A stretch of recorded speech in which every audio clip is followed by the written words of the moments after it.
Alors, peut-être qu'on peut déjà commencer à lire la question qui nous est proposée. Comment échanger avec les enseignants sur une utilisation pédagogique du TBI où les élèves sont actifs?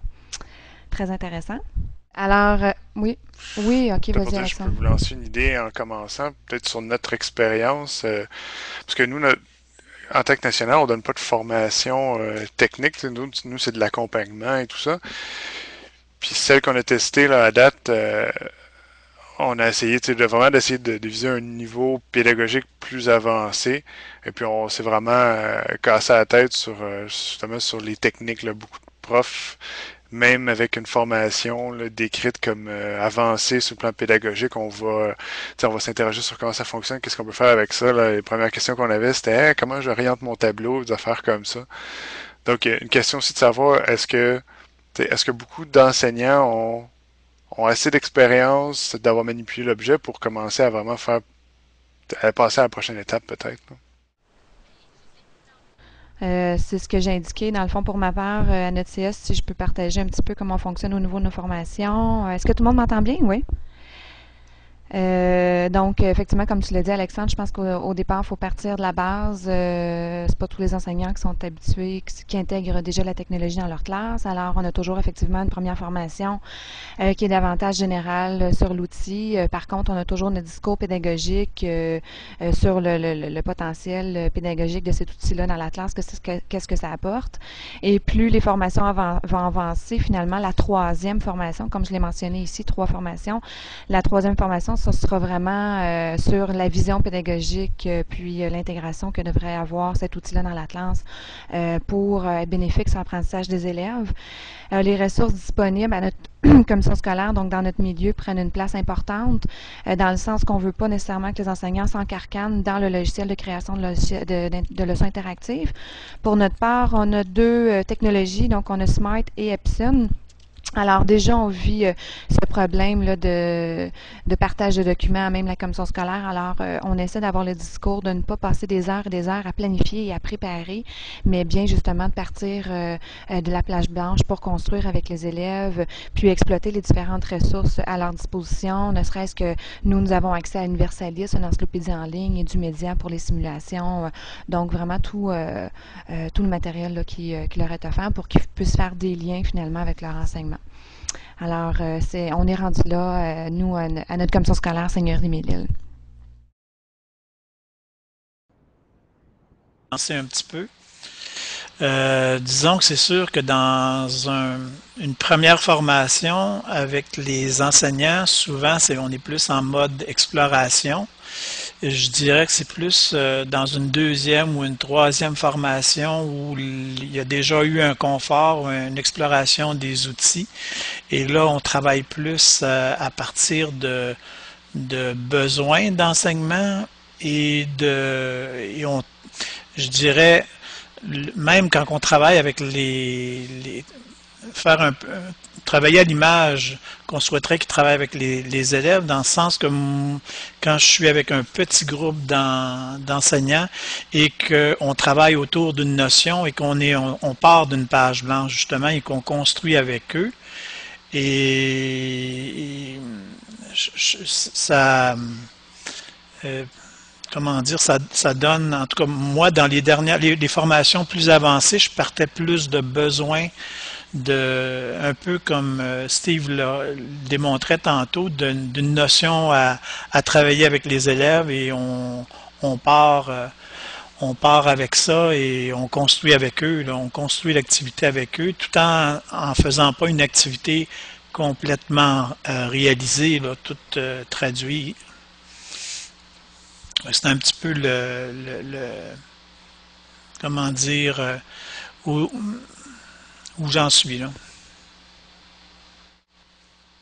Pour répondre à la question, est-ce qu'il y a des moments de formation obligatoires? Effectivement, nous, de notre côté, je ne sais pas comment ça fonctionne chez vous, mais le discours que nous avons avec les écoles, c'est lorsque le tableau est installé, l'outil est installé dans les classes, il y a une demande, finalement, une première formation qui est effectuée de la part des conseillers pédagogiques. Il n'y a pas de présentation des revendeurs ou quoi que ce soit qui ne connaissent nécessairement pas notre milieu, nos ressources disponibles, puis qui est des fois un petit peu moins pédagogique. J'ai écrit axe métacognitif, socio-cognitif aussi. C'est quelque chose qu'on aborde aussi avec les enseignants. Tout le côté de pouvoir enregistrer les démarches des élèves, enregistrer les stratégies utilisées ou quoi que ce soit, puis de pouvoir les revoir et en discuter.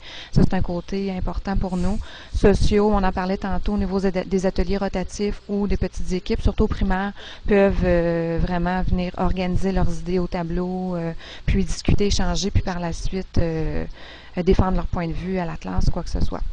Alors ça, on a ce discours-là aussi avec nos enseignants pour pouvoir rendre les élèves actifs. Une autre question qu'on se posait, ben, c'était une des questions du formulaire.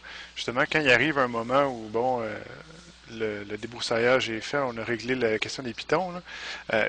Quand on va plus loin dans la pédagogie, est-ce que vous êtes capable d'avoir une collaboration intéressante avec les CP disciplinaires ou comment qu'est-ce que vous utilisez comme ressource pour dire, parce que certainement vous avez été des profs, donc vous avez un domaine de spécialisation, mais si, par exemple, si moi on me demandait de faire des maths, j'aurais besoin d'aide.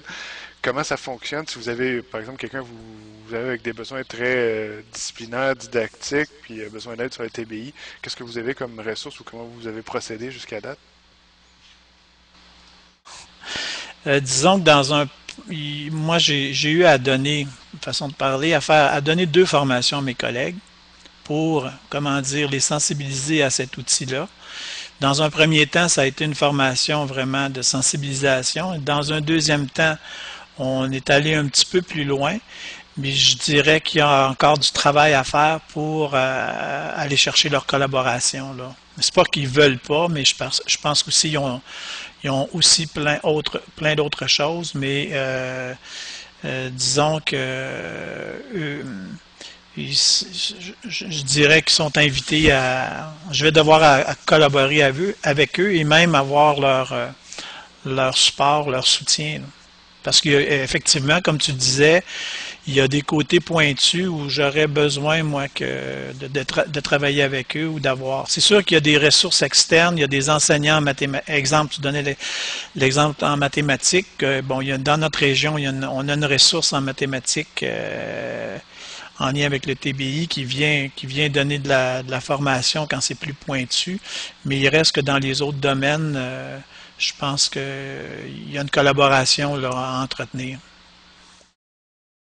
On doit travailler avec les conseillers pédagogiques des différents domaines d'apprentissage.